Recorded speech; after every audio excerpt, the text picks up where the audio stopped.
آپ میرے YouTube channel میں فخر یاد گندل انصاف اسٹوڈنٹ فیڈریشن کے 2 نوجوان شہید ہوئے 8 فروری 2024 پولنگ ڈے جب ختم ہوا تو فارم 45 لیے جا رہے تھے مختلف پولنگ اسٹیشن کے پورے پاکستان سے پی ٹی آئی کے پاکستان کے 2 نوجوان بچے وہ فارم 45 لیتے ہوئے ان کو شہید کیا گیا۔ ایک کا نام محسن خان، دوسرا نوجوان جس کی عمر 16 سال ہے حسن ضیاء۔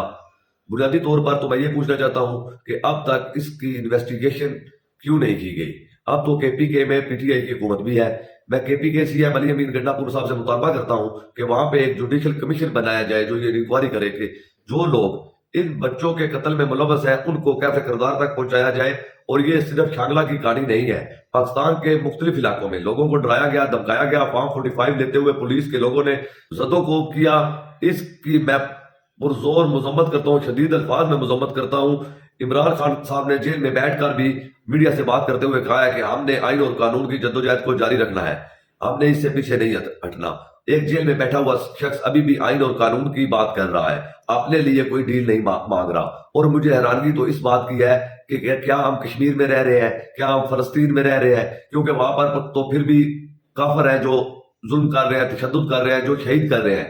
ہم اپنے ملک میں رہتے ہوئے، ایک اسلامی جمہوریہ پاکستان میں رہتے ہوئے صرف اس لیے کہ آواز اٹھا رہے ہیں، بنیادی حقوق مانگ رہے ہیں آپ نے، اس لیے ان بچوں کو شہید کیا گیا، 12 کو شدید زخمی کیا گیا اور ان 2 نوجوانوں کو سیدھی اسٹریٹ گولیاں ماری گئی یہاں پہ اور شہید کیا گیا۔ اور صرف اس لیے کہ وہاں سے مسلم لیگ نون کے میر مقام صاحب وہ فارم 45 کے ذریعے آ رہے تھے اور فارم 47 کے ذریعے ان کو جتانا بہت ضروری تھا، کیونکہ پاکستان کی ترقی تبھی ہوگی جب امیر مقام جیسے، نواز شریف جیسے، شہباز شریف جیسے، ان بگوڑوں جیسے لوگ پاکستان کو چلائیں گے تو تب پاکستان ترقی کرے گا۔ پاکستانی قوم جس کو ووٹ دے گی، جس کو مینڈیٹ دے گی، اس کی کوئی حیثیت نہیں ہوگی۔ اور حد تو یہ ہے کہ چیف جسٹس آف پاکستان ہر بات پہ بول دیتے ہیں کوئی ثبوت ہے تو لائے، کوئی ثبوت ہے تو لائے۔ وہ 2 ڈیڈ باڈیاں جن کو شہید کیا گیا، ان کے ورثہ بیٹھ کے پریس کانفرنس کر رہے ہیں، کیا ثبوت چاہیے آپ کو؟ ارشد شریف کو شہید کیا گیا، آپ نے کیا کیا اس پہ؟ عمران ریاض خان کو پھر اٹھا لیا گیا، آپ نے کیا کیا اس پہ؟ ہمیں آپ سے کوئی امید نہیں ہے پاکستانیوں کو۔ اور شرم سے ڈوب مرنے کا مقام ہے ہماری ان عدالتوں کے لیے جہاں پہ اس طرح لوگوں کو سیدھی اسٹریٹ فائر کر کے شہید کیا جا رہا ہے۔ اور فارم 47 کے مطابق جن لوگوں نے بھی قرآن پاک پہ حلف لیا ہے، جھوٹا حلف لیا ہے، آپ تو فنا ہو جاؤ گے۔ یہ قرآن پاک میں لکھا ہے، آپ ترجمے کے ساتھ قرآن پاک پڑھ لیں۔ جھوٹا حلف لینا، اور میں تو حیران ہوں، جو اداروں میں بیٹھے ہوئے حلف تو انہوں نے بھی لیے ہوئے ہیں، جو عدالتوں میں بیٹھے ہوئے حلف تو انہوں نے بھی لیے ہوئے ہیں اس مٹی سے وفا کرنے کی۔ اور وفا یہ ہو رہی ہے کہ نوجوانوں کو شہید کیا جا رہا ہے بے دردی سے، اور ان کو کوئی پوچھنے والا بھی نہیں ہے۔ دوسری بات کرنی تھی کہ لوگ کہتے ہیں کہ جو پنجاب میں سی ایم بیٹھ گیا ہے وہ بھی قوم کی بیٹی ہے۔ میں نہیں مانتا، اگر وہ قوم کی بیٹی ہوتی تو حلف لیتے ہی ڈاکٹر یاسمین راشد، عالیہ حمزہ، صنم جوید کے بارے میں بات کرتی۔